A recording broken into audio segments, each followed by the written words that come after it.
आज माताओं बहनों का त्योहार है जीवित पुत्रिका व्रत। आज के दिन कथा सुनना बहुत जरूरी होता है। जीवित पुत्रिका व्रत का कल आप लोगों ने रात को 10 बजे से पहले कुछ खाया होगा, लेकिन ये व्रत जो है हमारी माताएं बहनें बिल्कुल निर्जला रह करके, यानी कि पानी भी नहीं पीती हैं और करती हैं। विधान भी हमने बताया था, कुछ बातों को बताया था जिनकी समस्या थे उसके लिए कि कैसे करना है उपाय। जैसे कि किसी को मान लीजिए बीमार है तो वो कैसे कर सकता है, और उद्यापन की विधि के लिए भी हमने कहा था। आप सभी के कमेंट आए हैं, तो अगला वीडियो जो इसी चैनल पे अभी डालेंगे उसमें उद्यापन बताएंगे। लेकिन इसमें जीवित पुत्रिका व्रत की कथा सुनते हैं। जीवित पुत्रिका व्रत की कथा सुनने से संतान की लंबी उम्र और उसके साथ हमेशा शुभ होता रहता है, यानी कि उसका जीवन सही बना रहता है। व्रत रखने वाला स्वयं स्नान करके भगवान सूर्य नारायण की मूर्ति को स्नान कराए और भोग लगाए। जी हाँ, आज के दिन ये करना चाहिए।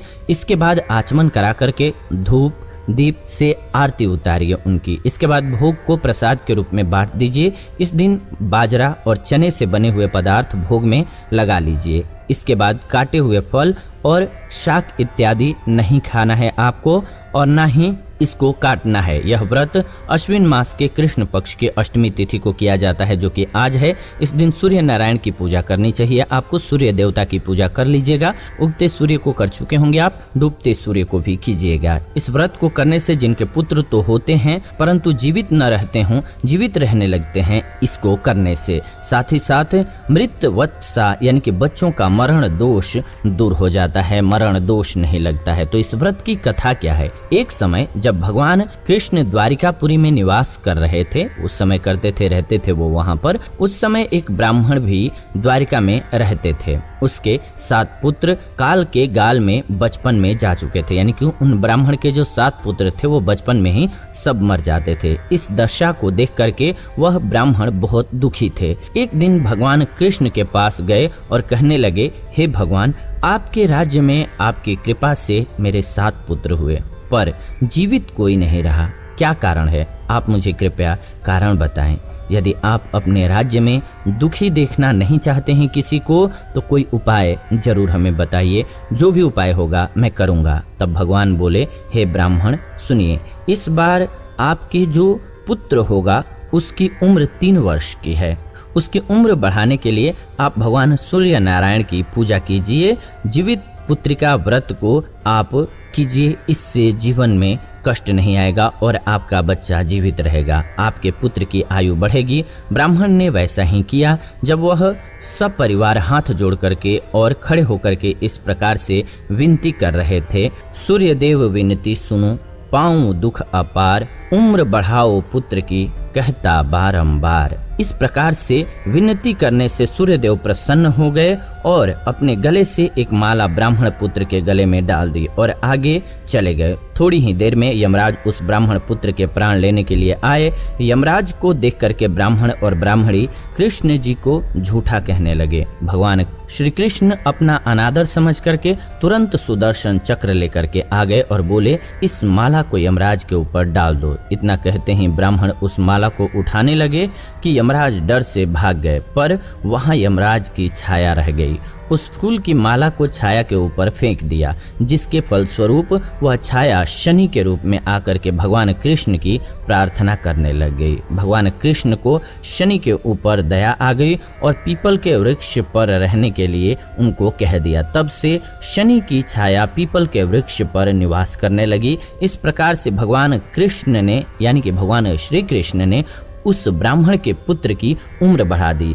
इसीलिए हे भगवान, जिस तरह से उस ब्राह्मण के लड़के की उम्र बढ़ाई, उसी तरह से सबकी उम्र बढ़ाएं, सबके बच्चों की उम्र बढ़ाएं। इस प्रकार से इस कथा को जो श्रद्धा पूर्वक श्रवण करें और अपने माँ के बारे में, यानी कि आप व्रत कर रहे हैं तो आपके माँ ने भी व्रत किया है आपके लिए, और सभी की माएँ व्रत करती रही हैं, तो अपनी माँ के लिए 2 शब्द भी जरूर लिखिए।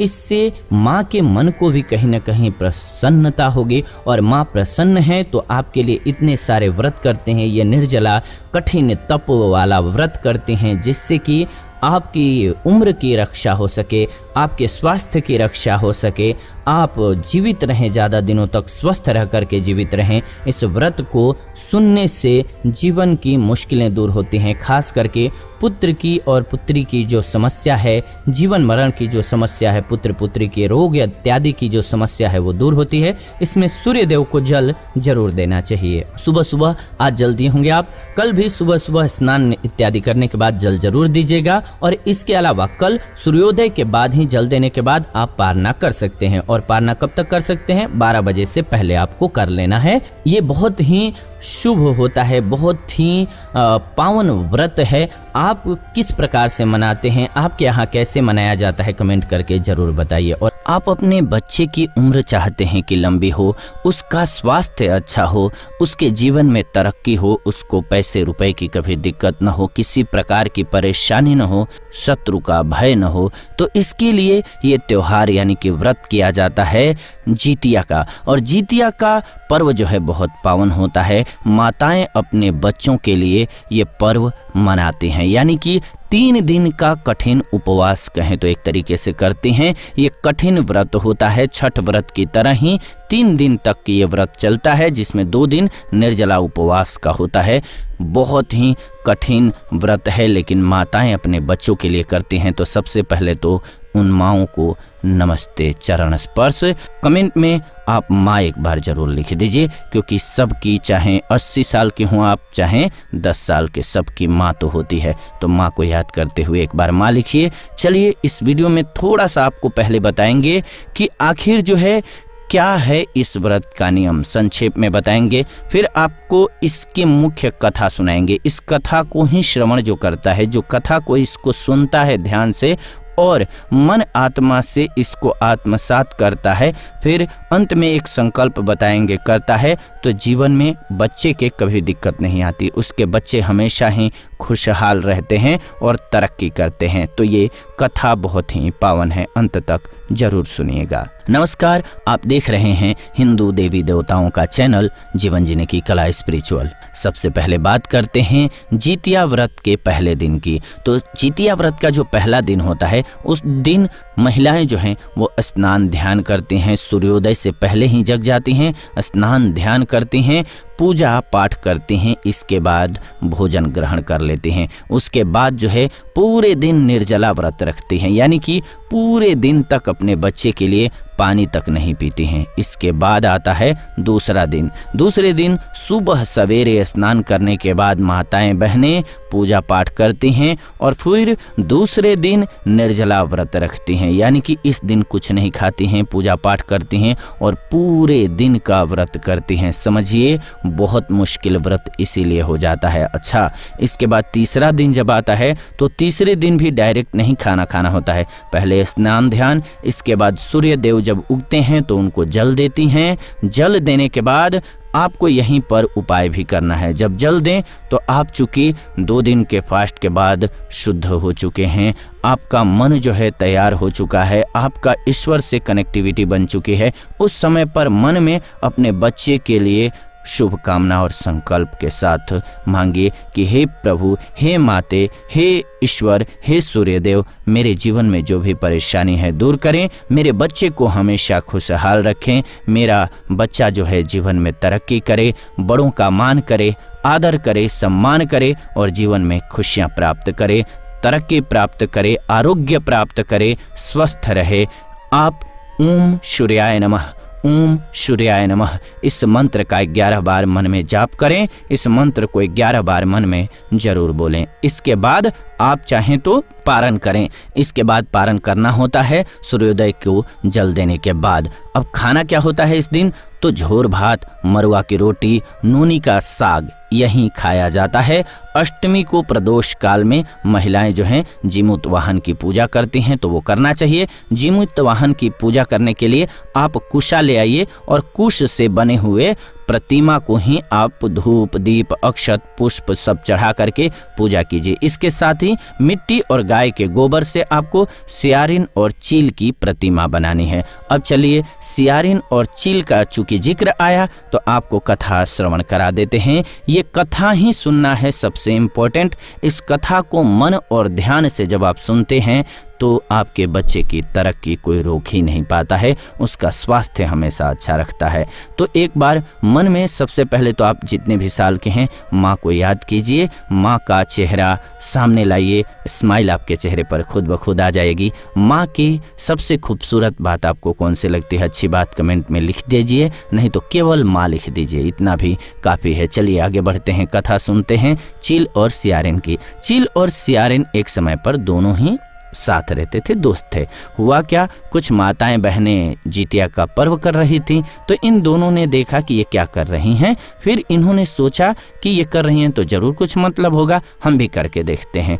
तो दोनों ने जितिया का पर्व कर लिया, व्रत कर लिया। व्रत करने के बाद क्या हुआ, चूँकि चील और सियारन की बात है, तो सियारन जो है वो बहुत चतुराई के साथ, भूख लगी तो जा करके मरे हुए किसी मांस को खा लिया। मरा हुआ था कोई जानवर, उसको खा लिया। उसको चूंकि भूख लगी थी, लेकिन उसने चील को बताया नहीं। और चील ने क्या किया, पूरे समर्पण के साथ व्रत किया। अब दूसरा जन्म जब हुआ तो दोनों मानव रूप में जन्म लिए। चील के बच्चे जो हैं वो जन्म के बाद स्वस्थ, हट्ठे कट्ठे, मजबूत और तरक्की करने वाले होने लगे। लेकिन सियारन का जो बच्चा होता था वो या तो गर्भ में मर जाए या फिर थोड़ा बड़ा होते ही मर जाता था, यानी कि उसकी मृत्यु हो जाती थी। अब इससे बहुत परेशान, अच्छा चूंकि दोस्त थे दोनों, तो इसको जलन होने लग गई। सियारन जो थी वो इस जन्म में, तो उसने सोचा कि इसके बच्चे को मार देते हैं। लेकिन उसको पता चला तो उसने बताया, देख इससे कुछ नहीं होगा, तू मेरे बच्चों से जलेगी, मारेगी, इससे कुछ नहीं होने वाला है। इसके लिए क्या करना है, तो जितिया का पर्व याद है हम लोगों ने किया था पिछले जन्म में, उसको कर, इससे तेरे बच्चे की मृत्यु जो है टल जाएगी। इसके बाद से सियारन ने जितिया का पर्व किया, उसका बच्चा हुआ और वो स्वस्थ रहा और बहुत तरक्की और सुख का प्राप्ति किया। तभी से जितिया का पर्व मनाया जाता है। लेकिन एक कथा इसमें बहुत ही महत्वपूर्ण और है, ये कथा श्रवण करनी चाहिए। लेकिन साथ साथ महाभारत से जुड़ी हुई एक कथा है जो कि बहुत पावन है। एक समय की बात है, क्या हुआ कि जब अश्वत्थामा के पिता को मार दिया पांडवों ने, तो उस समय पर वो बहुत क्रोधित हुआ, आग बबूला हुआ और वो घुस गया पांडवों के शिविर में। पांडवों के शिविर में घुसने के बाद उसने 5 लोगों को सोता हुआ पाया, उनको जान से मार दिया। लेकिन पता चला कि वो पुत्र थे द्रौपदी के 5। जी हाँ, तो उन बच्चों को जब मार दिया तो अर्जुन क्रोधित हुए और उन्होंने उसको बंदी बना लिया। इसके बाद क्या हुआ, अर्जुन ने दिव्यमणि उससे छीन ली। इससे क्रोधित होकर के उसने जो अभिमन्यु की पत्नी के गर्भ में पल रहा बच्चा था उसको भी मारने के लिए ब्रह्मास्त्र छोड़ दिया। अब भगवान श्री कृष्ण सब देख रहे थे, इससे तो पूरा ही वंश ही नष्ट हो जाता अर्जुन का, यानी कि पांडवों का। तो उन्होंने क्या किया, अपना पूरा तपस्या का फल जो है उत्तरा के गर्भ में डाल करके उस बच्चे को गर्भ में ही जीवित कर दिया। अब तभी से जितिया का पर्व मनाया जाना लगा, क्योंकि उससे जो बच्चा हुआ, यानी कि उत्तरा को जो बच्चा हुआ वो मृत नहीं हुआ, वो जीवित हो गया और उन्हीं के नाम पर ये त्योहार मनाया जाने लगा, जीवित पुत्रिका का व्रत, जिसे आप जितिया व्रत के नाम से भी जानते हैं। तो एक बार प्रेम से बोलिए भगवान श्री कृष्ण की जय। राधे राधे दोस्तों, उम्मीद है कि आपको वीडियो बहुत पसंद आई होगी। अच्छा, चूंकि आप 2023 में देख रहे हैं इसलिए आपको बता देते हैं कि किस दिन है। वैसे ये वीडियो हर साल बहुत फ़ायदेमंद है, ये कथा श्रवण करना हमेशा ही फ़ायदेमंद है। तो ये 17 और 18 को मनाया जाएगा, यानी कि 17 को पहला दिन और दूसरा दिन जो है 18 का होगा। आप इस पर्व को मनाइए खुशी के साथ, बहुत ही पावन त्यौहार है ये। इस त्यौहार को मनाने से माताएं जो है अपने बच्चे की आयु की रक्षा कर पाती हैं, उसके स्वास्थ्य को भला कर पाती हैं। तो उन माताओं को नमस्ते। ये वीडियो अंत तक देखा आपने, इसलिए दिल से धन्यवाद। ऐसी ही जानकारीपूर्ण वीडियोज के लिए चैनल को सब्सक्राइब कर लीजिए, बेल नोटिफिकेशन को ऑन कर लीजिए ताकि नई वीडियो जब भी लाएं नोटिफिकेशन आपको सबसे पहले मिले। साथ ही साथ वीडियो को लाइक कर दीजिए, शेयर कर दीजिए व्हाट्सएप पे, फेसबुक पे, ताकि सभी को वीडियो मिल सके। मिलते हैं आपसे नेक्स्ट वीडियो में। जाते जाते ओम नमः शिवाय बोलिए, खुश रहिए, स्वस्थ रहिए।